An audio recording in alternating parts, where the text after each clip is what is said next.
The golden light of dusk poured through the arched windows of the Grant estate, casting a warm glow on polished marble floors and mirrored walls. The mansion had been transformed into a romantic wonderland for Claire and Daniel Grant's 10th wedding anniversary, a celebration worthy of a couple who, to the outside world, had it all. A string quartet played softly in the background as guests in evening gowns and tailored tuxedos sipped vintage champagne, their laughter mingling with the soft clinking of crystal. White roses and candles adorned every surface. Outside, lanterns bobbed in the breeze across the sprawling garden, leading toward the reflecting pool and the waiting caterers with silver trays of hors d'oeuvre. Claire stood near the grand staircase, poised as ever. Her satin ivory gown hugged her figure with effortless elegance. Her honey-brown curls swept back to reveal sapphire earrings that sparkled like tears waiting to fall. She smiled graciously at guests, graciously answering questions about her latest interior design feature in veranda, all while scanning the room for her husband. He was late joining the crowd. Again. She told herself to breathe, to relax. This was their night.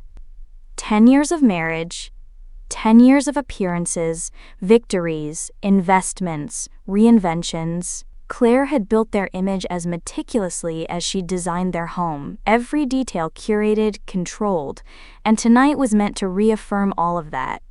Even if, lately, Daniel had been distant. Whispers of his late meetings, unexplained texts, and last-minute trips had crept into her thoughts like ivy around a crumbling wall. But Claire didn't allow herself doubts. Not in public. Not in this house. A familiar voice cut through the music. "There you are, darling." Daniel appeared beside her, a polished storm in a tailored black suit. Handsome, confident, eyes a little too bright. He kissed her cheek. Cool. Brief. The cameras flashed.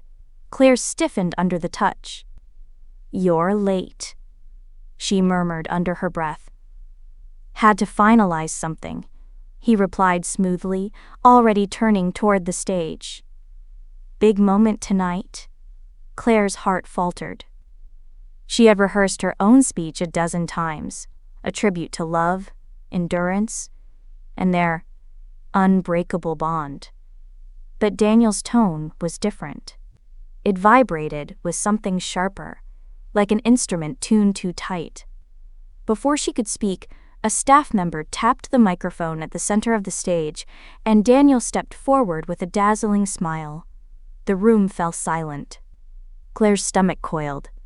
"To my friends," Daniel began, lifting his glass. "To our family, and to the woman who has stood beside me for the last 10 years, Claire." Applause erupted, warm and expectant.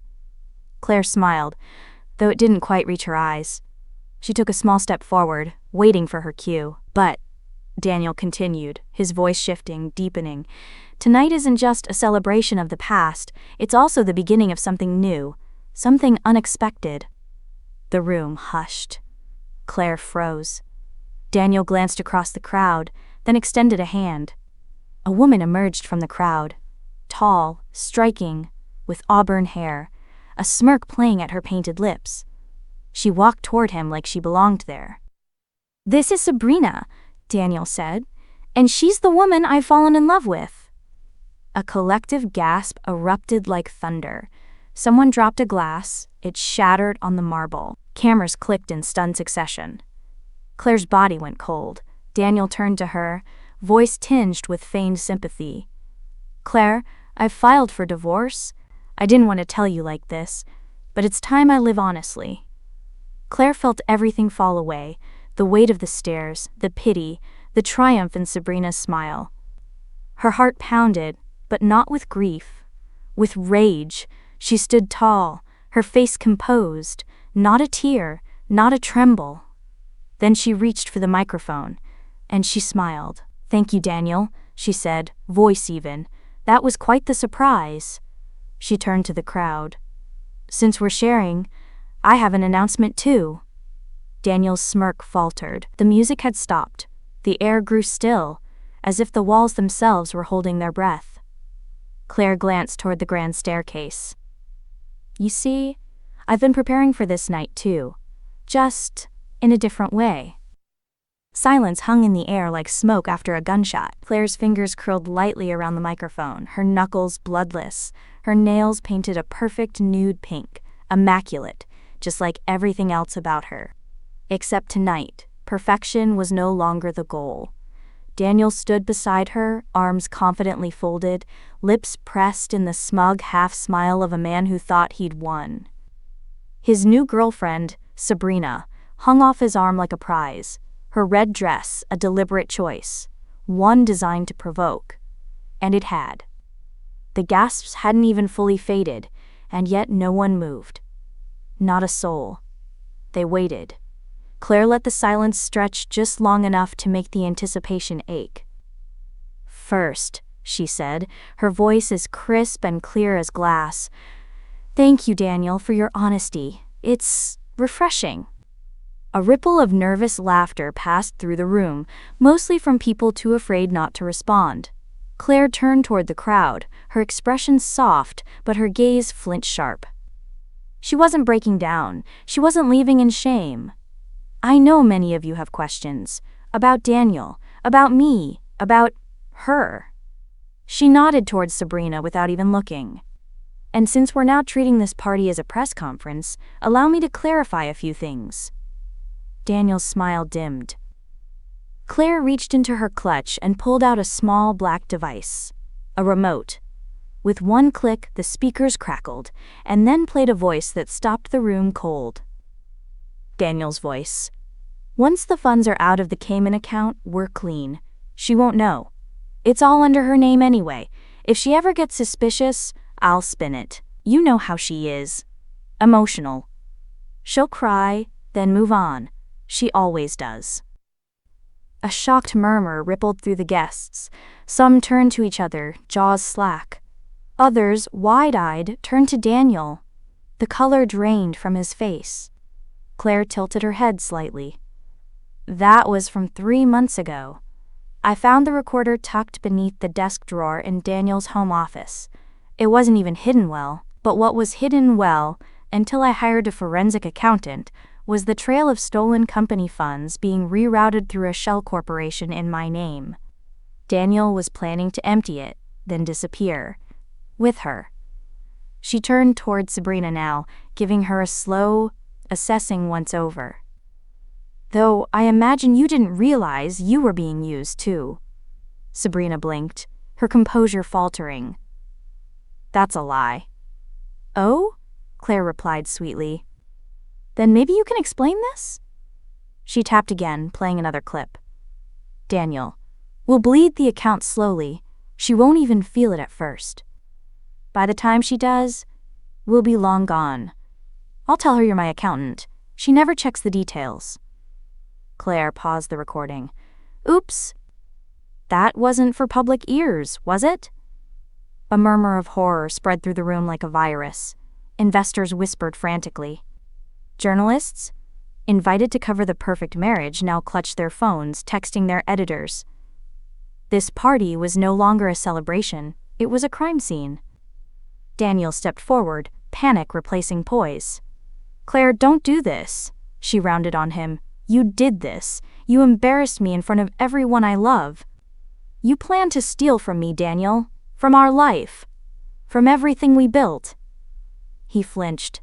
For the first time, the mask cracked. Claire turned back to the crowd, regal and fierce, every inch the woman no one had expected to fight back. Let me make something clear. This marriage may be over, but I will not be ruined. Daniel has committed financial fraud, breached contracts, and placed my reputation and freedom at risk. I have already contacted the authorities. They will be here shortly. Gasps. Someone dropped a drink. Oh, and one more thing, Claire added, almost as an afterthought. This estate? It's in my name. So Daniel, she turned to him, her smile sharper than a dagger. You might want to pack before the night ends. Daniel was speechless. Sabrina looked like she wanted to disappear. Claire handed the microphone to a stunned event staffer and walked off the stage to the sound of murmuring chaos. She didn't look back. Not at the guests, not at her husband, not at the woman who'd tried to take her place. This party wasn't over. It was just beginning. The room was in shambles. The string quartet had stopped playing long ago. Waitstaff lingered near the exits, eyes wide with the curiosity of witnesses caught in a scandal far beyond their pay grade. Guests whispered behind raised champagne flutes, their faces pale with the thrill of watching a picture-perfect life fall apart in real time. But Claire wasn't watching Daniel anymore. She was watching her. The woman who had slithered up beside Daniel just moments earlier, his so-called new beginning, Sabrina. Only now Claire looked again, truly looked, and realization settled over her like a thundercloud rolling in across a quiet sky. It wasn't Sabrina. At least, not just Sabrina. Claire took a step forward, her heels echoing across the marble floor like a war drum. The woman tried to match her poise, but something flickered in her eyes. Hesitation. Recognition. A ghost from the past. "Vivienne?" Claire said, her voice slicing through the murmurs like glass. The woman flinched, so slight most people wouldn't notice. But Claire saw it. Claire felt it. Gasps rippled across the room again, quieter this time, confused. The name hung in the air like a curse. Daniel frowned, his face shifting. "What are you talking about?" Claire didn't look at him. Her eyes remained fixed on the woman in red, who was suddenly much less composed than before. "Vivienne Colton," Claire said louder, stepping closer, her words aimed directly at the woman's heart. "My half-sister." Now the murmurs turned into outright noise. People turning to each other in shock, recalling half-remembered scandals, the whispers of a disgraced sibling who vanished from the social circuit over a decade ago. Claire had never spoken of her publicly. She'd erased Vivienne from her life so thoroughly that even Daniel, her husband, had no idea she existed. The woman's mask finally dropped. "Hello, Claire," she said softly. "It's been a long time." Claire inhaled slowly. She hadn't heard that voice in 13 years. Not since Vivienne was dragged from their family home after the incident that tore them apart. An incident Claire had buried so deep, it felt like a bad dream. Daniel's voice cracked through the tension. "Wait. You two know each other?" "You're sisters." Claire turned on him. "You didn't even know her real name, did you? You brought a stranger into our marriage, into our lives, and didn't even think to question what she was hiding." Daniel's face reddened. "She told me her name was Sabrina. She said she worked in private finance." "She does work in finance," Claire cut in. "She's been running cons on wealthy men for years. Fraud, identity theft, extortion. But her masterpiece?" She turned to Vivienne. "This. Worming your way into my husband's life and turning him against me." Vivienne didn't deny it. "I didn't plan to fall in love with him," she said with a sickening calm. "But once I realized he was yours, well, let's just say it made the game a little more satisfying." Claire's jaw tightened. "This was never about him. This was always about me." Vivienne smiled with venom. "You were always Daddy's favorite, the legitimate daughter, the heiress. I was the secret he paid to keep quiet. Until I made a mistake and gave you the perfect reason to have me erased." Claire's heart pounded. Old memories clawed their way to the surface, shouting, slammed doors, the cold sting of betrayal, and the guilt that had haunted her ever since. "I didn't erase you, Vivienne.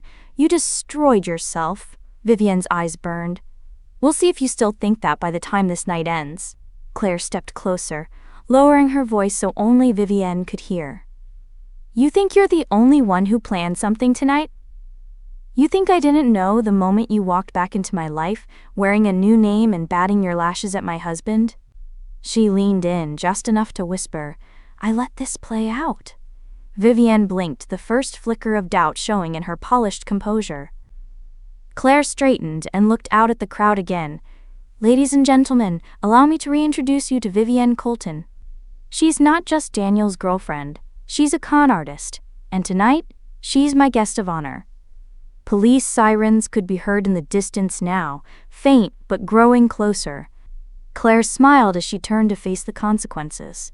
Not with fear, but with resolve. The party wasn't over. The reckoning had just begun. The flashing lights of the arriving police cars cast eerie shadows against the walls of the estate, illuminating the stunned faces of guests now too shocked to leave and too curious to look away. But Claire was no longer concerned with the crowd. The show had moved past the spectacle. Now it was time for the truth, the part Daniel had desperately hoped would never see the light of day. While officers moved through the foyer to request statements, Daniel sat alone at the foot of the grand staircase, his once perfect posture unraveling like an expensive suit coming undone at the seams. The man who had strutted across the stage to announce his affair now looked hollowed out, blindsided not just by betrayal, but by something he never expected: exposure. Claire watched him from the upper landing. He didn't look up as she approached. He didn't need to. Her heels against the marble were unmistakable. "You set me up," he said quietly, his voice drained of its usual arrogance. "No," she replied evenly. "You set yourself up. I just kept the receipts." She handed him a manila envelope. Inside were copies of wire transfers, screenshots of encrypted messages, and forged financial documents. Claire had compiled them meticulously. Each one a breadcrumb in the trail Daniel had arrogantly assumed was swept clean. "This isn't possible," he muttered, flipping through the evidence. "I covered my tracks. No one could have—" "You used a shell corporation registered under my maiden name," Claire said flatly. "Not exactly subtle. And the server you thought was wiped? Turns out your IT guy owes me a few favors." Daniel looked up at her then, eyes wild. "What do you want from me, Claire? Revenge? Congratulations. You've humiliated me. You've destroyed everything." Claire didn't flinch. "No, Daniel, you destroyed everything. I just stopped pretending." And with that, she walked past him, through the double doors of his office, her office now, and clicked the hidden panel behind the bookshelf. It had taken her months to find it. The hidden wall safe had been cleverly disguised, but Claire had grown suspicious the day she noticed an irregularity in the paint finish. Inside was a single USB drive and a black leather notebook. That was where she found it, the blueprint of Daniel's hidden empire. He hadn't just stolen from their joint accounts. He'd siphoned money from multiple clients, investors, and private ventures, creating a shadow network of offshore accounts and dormant businesses spanning several countries. For a decade, Daniel Grant had lived a double life. A charming face in the business world, charity fundraisers, speaking engagements, glossy magazine profiles. But underneath, he was a thief. A fraud. The USB drive held evidence Claire had already copied and sent to the authorities, but tonight she brought it out again as a final nail in the coffin. She returned to the foyer, where police officers now stood flanking Daniel. Guests were finally starting to leave, slinking out under the weight of scandal. Claire handed the drive to the lead detective with a calm smile.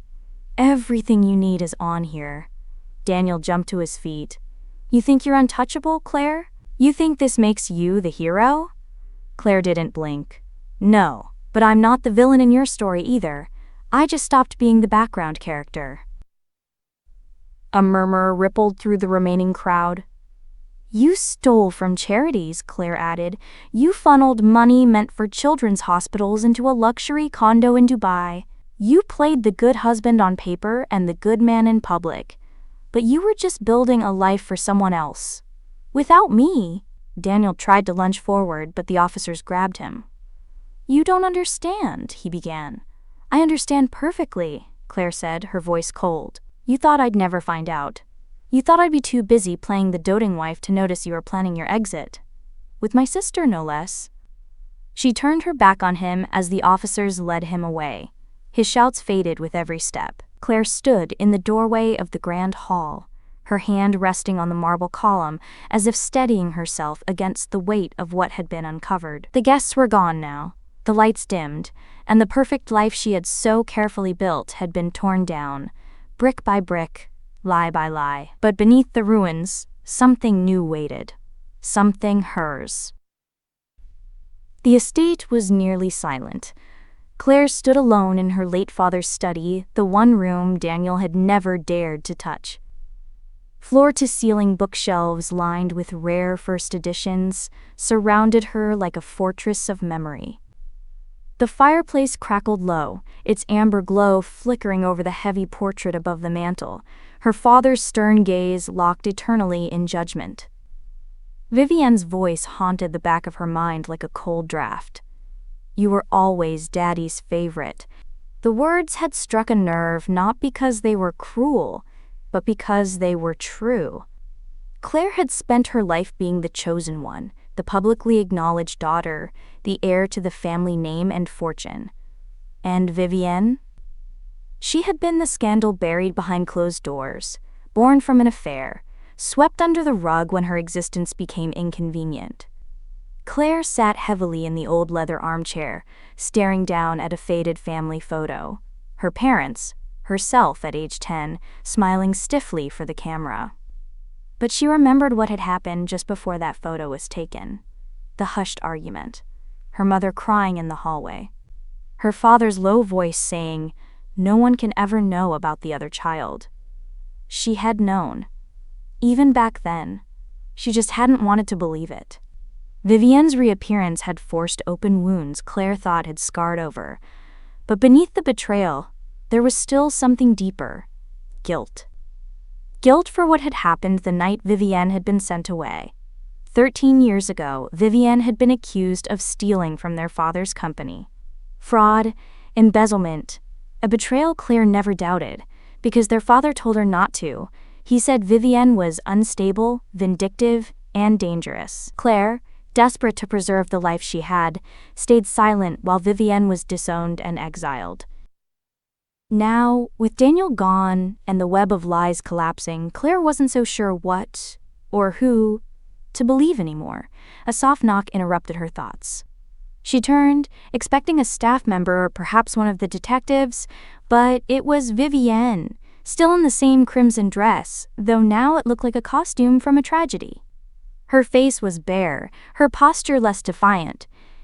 "I figured you'd be here," Vivienne said, stepping in without waiting for permission. "You always used to hide in this room after our father yelled at you." Claire didn't respond.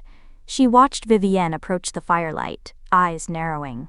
"You shouldn't be here," Claire said. "And yet," Vivienne said softly, "here we are." A silence stretched between them. Not hostile, just ancient. "I didn't steal that money," Vivienne said finally. 13 years ago, I mean. I took the fall because I didn't have a choice. He needed someone to blame. His perfect little empire was built on secrets. You just never looked too closely." Claire's heart pounded, but her voice was measured. "You forged signatures. You manipulated people. That's not something you just learn overnight." "I learned from watching him," Vivienne said bitterly. "You think he was noble?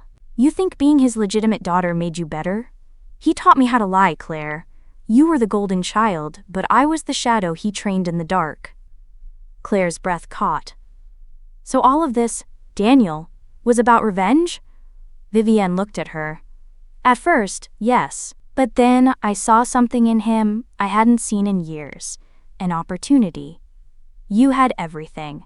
Money, legacy, his name. I just wanted something of my own." "You wanted to hurt me. I wanted you to see me," Vivienne snapped. "Not as a villain, not as some orphan swept under the rug. I wanted you to remember that I existed." Claire stood, her voice cold. "You came back into my life as a con artist and seduced my husband. Forgive me if I'm not exactly sympathetic." Vivienne's voice lowered. "He was already planning to betray you before I came along. You think I corrupted him? He was already corrupted." Claire stared at her, years of resentment and confusion boiling beneath the surface. "What do you want from me now?" Vivienne hesitated. "The truth. Not from Daniel, not from me, from you. I want to know, did you really believe I was guilty, or did you let them ruin me because it made your life easier?" The question cut deeper than anything Daniel had done. Claire couldn't answer. "Not yet. Vivienne nodded slowly, the silence between them thick with unspoken grief. She walked out of the study, leaving Claire with the crackling fire and the portrait of a father who had built his empire on lies and left his daughters to inherit the fallout. Claire didn't know what came next, but for the first time she realized this story wasn't about Daniel. It never had been. It was about blood and betrayal and the cost of silence. By morning, the estate was eerily quiet. The servants had been given the day off. The media had already caught wind of the scandal, and news vans lined the gated entrance, their long lenses and intrusive questions pressing against the iron bars like vultures waiting for a final death knell. Claire, for once, didn't care about headlines. She was at war, and in war the most dangerous weapon wasn't always a secret. It was knowing who you could trust. She stood in the sunroom, arms crossed, watching the first light of dawn filter through the gauzy curtains. Her phone buzzed non-stop. Calls from reporters, friends turned gossipers, board members pretending to be concerned. She ignored them all. What she didn't ignore was the unexpected name lighting up her phone now: Miles Hendricks. Miles had been Daniel's closest friend since college. They'd gone into business together, real estate moguls, clean-cut partners with grins polished enough for magazine covers. Claire had always considered him harmless. Loyal to Daniel, possibly a bit blind, but when she answered the call, his voice wasn't casual. "We need to talk," he said. "Now." 20 minutes later, Claire let him into the estate herself. He looked nothing like the calm, collected man she remembered from social galas. His tie was loose, his eyes bloodshot, and he glanced over his shoulder more than once as she led him inside. "Are you being followed?" she asked dryly. "Honestly?" he muttered. "I wouldn't be surprised." He dropped into an armchair and scrubbed his face with both hands. "Daniel lied to all of us, Claire.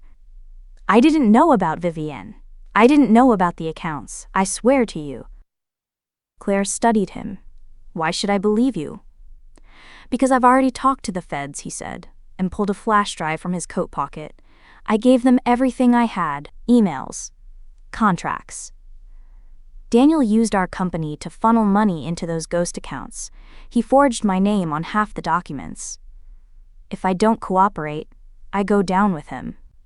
Claire narrowed her eyes. "You're protecting yourself." "Yes," he said honestly, "but I'm protecting you too. Whether you believe it or not, I never liked what he did to you. I saw it happening, but I didn't have proof. Now I do." He placed the flash drive on the table between them like a peace offering. "There's something else," Miles added. "I think Daniel knew this was coming. He's been meeting with someone, weeks ago. Someone on your father's old legal team." Claire's stomach turned. "Which one?" "Arthur Beck." She froze. Beck had been her father's personal attorney for 30 years, a man who practically lived in the shadows of their family business. After her father's death, Claire had given him a generous severance and quietly closed the book on that chapter. If Daniel had been meeting with him, what was he after? She asked.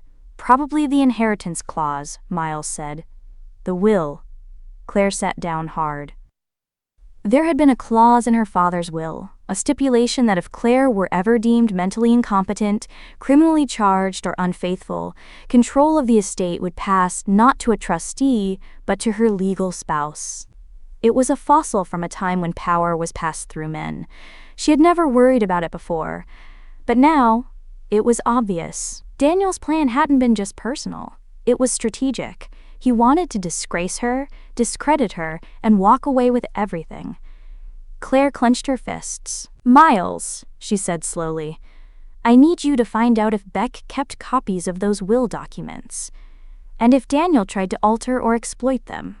Miles nodded. "I'll see what I can do." As he left, Claire's mind churned with possibilities. She needed more than allies now. She needed leverage. And she wasn't the only one circling. Later that afternoon, as Claire stepped into her father's old vault to retrieve additional records, she found someone already inside: Valerie Jameson. Daniel's longtime executive assistant. Valerie turned, not startled. "I figured you'd come here eventually," she said. "There's something you need to see." She handed Claire a sealed envelope, one addressed in her father's handwriting, postmarked weeks before his death. Claire tore it open. Inside was a letter, a confession, and a final, chilling line: "Trust no one, especially the ones who call you family." The formal reading of her father's will took place in the stately, oak-paneled offices of Beck and Langston LLP, a firm as old as the city itself. The law offices reeked of power and quiet corruption, the scent of leather-bound books and polished ambition permeating every surface. Claire sat at the head of the mahogany table, spine straight, jaw locked. She had dressed deliberately, sleek, somber, commanding. A queen on a warpath. Across from her sat Vivienne, looking far too composed for a woman whose public reputation was in tatters, and whose lover had just been arrested for fraud. She wore black like Claire did, but for entirely different reasons, mourning the life she'd almost stolen, perhaps. Arthur Beck entered last, shuffling in with a slow grace. His thinning white hair was combed back, and his gnarled hands held the will like it was a sacred text. Claire wasn't sure whether to respect him or strangle him. He'd served her father for decades, through his affairs, his embezzlements, and his secrets. Loyalty like that didn't come without a price. "Thank you for coming," Beck began, settling into his leather chair. "As you are aware, the final amendments to Charles Street James Grant's estate plan were made 6 months prior to his passing. At that time, both daughters were named as beneficiaries." Claire arched an eyebrow. "Both?" Vivienne offered a small, smug smile. Beck continued, undeterred. "Mr. Grant acknowledged both Claire and Vivienne as heirs. Claire remains the primary executor and beneficiary of the Grant estate. However, a trust was established in Vivienne's name, upon one condition." Claire stiffened. This was new. Beck read from the document with deliberate calm. "If both daughters agree to share stewardship of the estate, the assets shall be divided in accordance with a 50-50 trust structure. If either party contests the arrangement or brings suit against the other within 90 days of this reading, the estate enters arbitration, and a third-party trustee may be appointed to assume temporary control." Claire could feel the blood draining from her face. "He wanted us to run the empire together?" Vivienne's smile twisted. "Looks like Daddy hoped we'd learn to play nice." Beck cleared his throat. "There's more." Of course there was. In the event either heir is convicted of a crime, deemed legally incompetent, or found to have acted in betrayal of the family's interests, their claim is nullified, and all assets transfer to the remaining heir. This clause, previously applied only to Claire, was amended to include Vivienne 6 months before Mr. Grant's death. Claire blinked. "That can't be right," she said. "My father never acknowledged Vivienne legally." Beck tapped the desk. "He did, quietly. The paperwork is sealed, but it was filed. I have the court record." Claire's hands clenched in her lap. This wasn't just a betrayal from beyond the grave. It was a test. Her father, the great Charles Grant, had constructed one last power game, a twisted inheritance puzzle designed to pit his daughters against one another or force them into an impossible alliance. Vivienne folded her arms. "So what'll it be, Claire? Co-rulers of the kingdom? Or civil war?" Claire stood and walked slowly to the window, staring out at the skyline their father helped build. In truth, she didn't trust Vivienne. She never had. But she didn't trust anyone anymore. And this estate, this legacy, meant more than just money. It was about control, about rewriting the narrative. But could she risk everything by going to war with her sister? Could she afford not to? Vivienne rose and joined her by the window.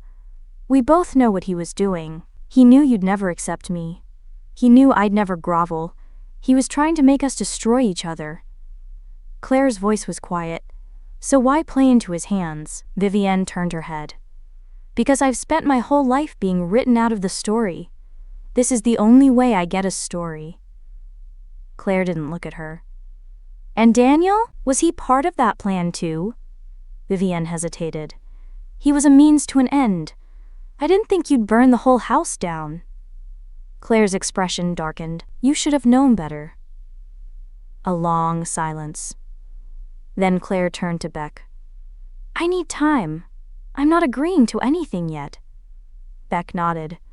You have 90 days. Vivienne leaned in as she walked past Claire. Tick-tock, sister. As she left the room, Claire remained standing at the window, her reflection fractured by the glass. She had been fighting for survival, but now the battle had changed. Now it was about legacy, and legacy was never given, it was taken. The first meeting between Claire and Vivienne after the will reading took place not in a boardroom or lawyer's office, but in the winter garden of the Grant estate. It was late afternoon, and sunlight streamed through the glass roof in long, golden shafts, casting both women in an otherworldly glow like goddesses preparing for war. Claire had chosen the location on purpose. It was neutral ground, a place filled with quiet, living things instead of dead men's ambitions. But the air between them was as sharp as the glass above their heads. Vivienne arrived 5 minutes late, unapologetically, dressed in white this time, a pointed reversal from the black she'd worn at the reading. Claire noted the choice. She always noted everything. Don't you think it's poetic? Vivienne said, letting her fingers drift over a blooming orchid, that the man who tried to divide us may have accidentally bound us together? Claire didn't rise to the bait. This isn't poetry. It's strategy, Vivienne grinned. Then, let's strategize. They sat across from one another on the garden bench. Between them, a small tea service. Silver, antique, their father's favorite set. Another deliberate choice by Claire. Every element of this meeting was curated to remind Vivienne of the world she'd never belonged to, and now had a claim to. Here's how I see it, Claire began, folding her hands. If we fight each other, we both lose. We lose the estate, control goes to a third-party trustee, and the vultures descend. But if we present a united front, at least for now, we can solidify control, clean up Daniel's mess, and reinforce our father's legacy. Vivienne laughed softly. You say our father's legacy like it's some sacred thing. He was a liar, a manipulator. And still one of the most powerful men in this city, Claire replied coolly. Power doesn't have to be clean, it just has to be ours. Vivienne sipped her tea, her eyes unreadable. What do you propose? A pact, Claire said, sealed in writing. No lawsuits, no media warfare. We divide roles. Publicly, we're co-executors.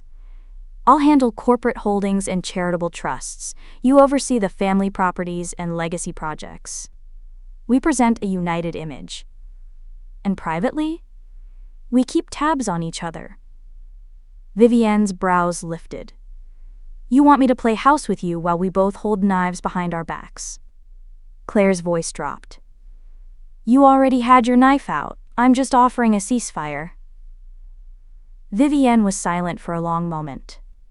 Then, what's in it for me besides not getting cut? Claire leaned in.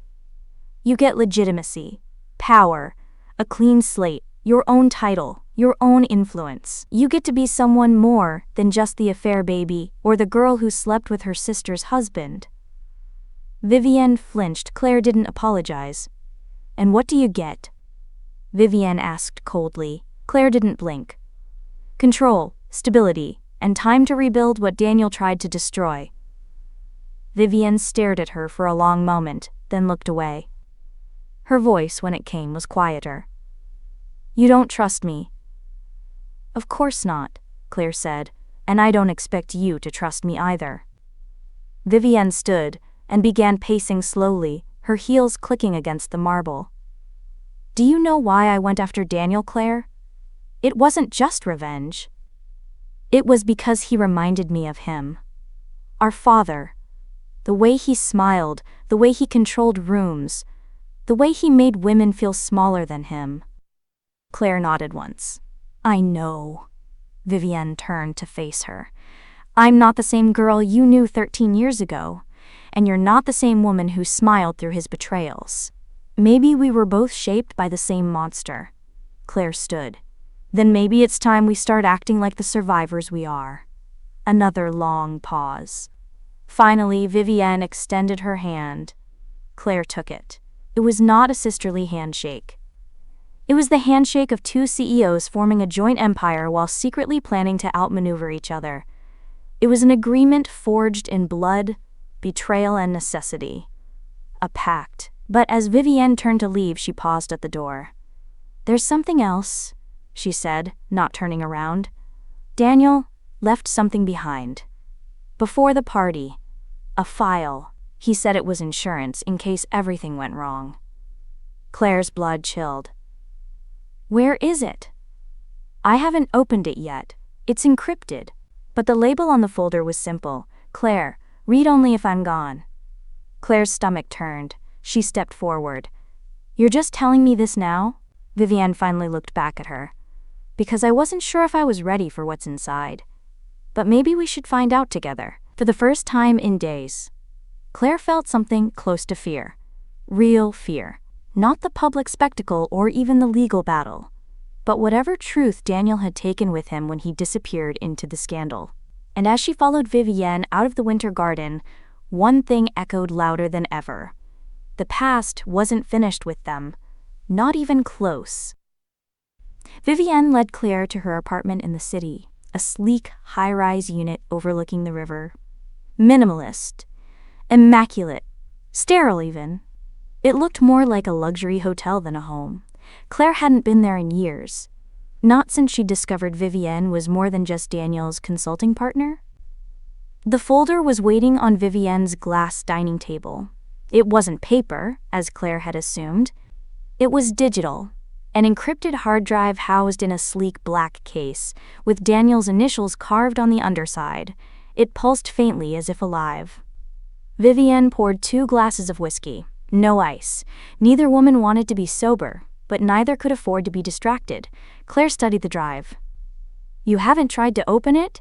Vivienne shook her head. "It's password protected. 3 chances before it wipes itself clean. Classic Daniel." Claire took a seat, rolling up her sleeves like she was preparing for surgery. "Then let's think like him." They tried the obvious first. Names, dates, pet names, even the name of their honeymoon destination. Nothing. Then Claire sat back, frowning. "He was arrogant," she murmured. "He'd want us to struggle, to feel like we weren't worthy of his secrets." Vivienne snapped her fingers. "Wait, what if the password isn't about him? It's about you." Claire paused. "He always called me Catalyst, said I started every fire." She typed it in. The screen flickered. Access granted. The drive opened to reveal a single folder labeled Project Dorian. Claire and Vivienne exchanged a look. Inside the folder were videos, documents, financial spreadsheets, and at the center of it all, a set of audio files with timestamps dating back nearly 4 years. Vivienne clicked play on the first. Daniel's voice filled the room, calm and smug. "If you're hearing this, I'm either dead, missing, or ruined. But rest assured, I didn't go down without preparing the full story." Claire's skin prickled. "You both think you're in control now. You think you've beaten me. But there's more to all of this than either of you realize. Project Dorian wasn't just about money. It was about legacy, secrets, and payback." The next file began automatically, this time a recorded conversation. Daniel and an unknown man. Unknown voice. "The offshore accounts are buried under shell corporations. If Claire starts digging, Daniel, she won't. Not until it's too late. Besides, I've got leverage. The foundation. Her father's misappropriated donations? They're still traceable." Unknown voice.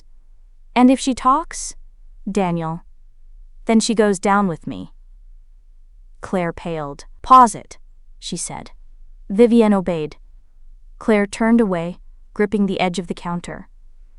"My father's foundation was clean," she said through clenched teeth. Vivienne was already scanning the rest of the files. Daniel didn't think so. There are ledgers here. Names. Donations made from front companies that trace back to foreign investors, some of whom are under investigation for fraud and money laundering. Claire shook her head. He was setting me up. Vivienne nodded grimly. He was building an escape hatch. If you ever exposed him, he'd flip the narrative and expose you, or at least enough to tie you up in court for years. The last file in the folder was labeled simply, Final Warning. Against her better judgment, Claire opened it. Daniel's voice returned, smug, intimate, cruel. Claire, you always underestimated me. You were so busy playing queen, you forgot the king always has more moves. But this isn't about you anymore. It never was. This is about what your father did. What he buried. And what I was going to expose, until he got to me first. Ask yourself something. Why did he suddenly amend his will to include Vivienne? Why did he try to hide the Zurich files? Why was Arthur Beck meeting with me behind your back? If I disappear, follow the trail, but don't say I didn't warn you. Truth has a price. The file ended, silence followed. Claire stared at the screen, the last vestiges of certainty burning away like morning fog. She had spent the past months preparing to destroy Daniel. And she had succeeded. But in doing so, she had unearthed something deeper. Bigger. Something that didn't begin with Daniel, and wouldn't end with him either. Vivienne looked up. What do you think's in the Zurich files? Claire exhaled shakily. I don't know. But if he's right, my father may have left behind more than just money and power. He may have left behind a scandal big enough to ruin everything. Vivienne raised her glass. To buried secrets. Claire clinked hers against it. To digging them up. They drank. And somewhere far away, in the offices of Beck and Langston, a junior paralegal opened a forgotten safety deposit key filed under Charles Grant's name. Inside was a single envelope, labeled Zurich. Do not trust either. It began, fittingly, where everything first fell apart. Claire stood once again in the grand ballroom of the Grant estate, the same room where, just weeks ago, her husband had publicly humiliated her. Now the chandeliers blazed even brighter, the champagne flutes were freshly filled, and the city's elite gathered again, this time under the pretense of philanthropy. It was the relaunch of the Grant Foundation, a charitable front now caught in a tightening noose of corruption and suspicion. But Claire wasn't here for charity. She was here to finish what Daniel started, and what her father had desperately tried to keep buried. Vivienne stood near the dais, her expression unreadable in a floor-length crimson gown. They had agreed, at least publicly, to appear united. The board of trustees watched from their corner table, whispers circling like vultures. Claire took a sip of wine and felt the heat of truth rising in her chest. In her hand, she clutched a small flash drive. Not Daniel's, not even the Zurich files directly. This was something newer, more damning, discovered only days ago in a safe deposit box hidden under Arthur Beck's personal legal alias. On it, transaction logs, photographs, emails, proof that Charles Grant, revered mogul and civic icon, had embezzled millions from his own foundation, funneling it through fake charities in Zurich. Worse still, some of that money had funded political campaigns, judges, and even the private institution that Claire had believed saved her from a breakdown in her 20s. It wasn't therapy, it had been containment. Her father had institutionalized her not out of care, but convenience.